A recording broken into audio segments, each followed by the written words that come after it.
بسم الله الرحمن الرحيم. السلام عليكم ورحمة الله وبركاته.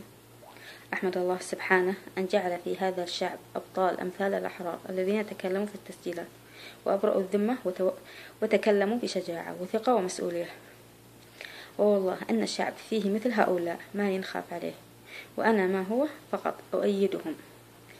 أنا أفتخر أن مثل هؤلاء في بلدي، وأتمنى أن تتدفق الآلاف من التسجيلات على هذا الموال حتى يعلم القريب والبعيد أن الشعب كله غير راضي عن الوضع، وأن التغيير قادم لا محالة.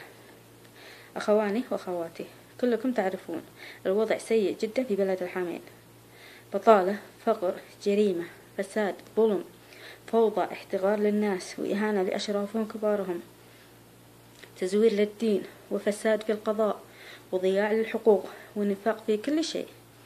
وكلما ارتفعت مرتبة المسؤول ازداد نفاق وغش وكذب وخداع للناس، وحتى المشايخ والعلماء الدين صاروا يحرفون الدين ويشاركون الحاكم في النفاق.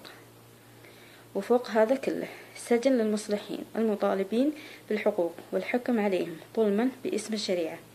يعني لا هم اللي أصلحوا البلد ولا هم اللي سمحوا للمصلحين يقولون الحق. يا ناس، ما لكم حل إلا أن تتحركوا بأنفسكم وتنتزعوا حقوقكم بأيديكم، ولا تنتظروا الظالم يتفضل ويحسن عليكم. الظالم مستفيد من فقركم وضعفكم وحاجتكم عشان يلعب بالبلد على كيفه. ما في حل إلا أن تتحركوا بأنفسكم بكل وسيلة، وقلها هذه التسجيلات، حتى يعرف الجميع أننا صوت واحد ضد الظلم والطغيان، ولازم كلنا نسوي مثلهم، رجال ونساء.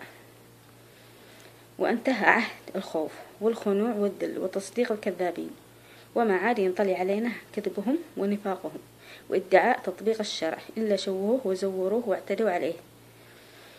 أقول كلامي هذا بكامل المسؤولية.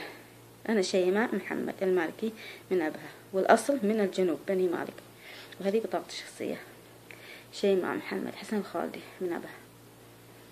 السلام عليكم ورحمة الله.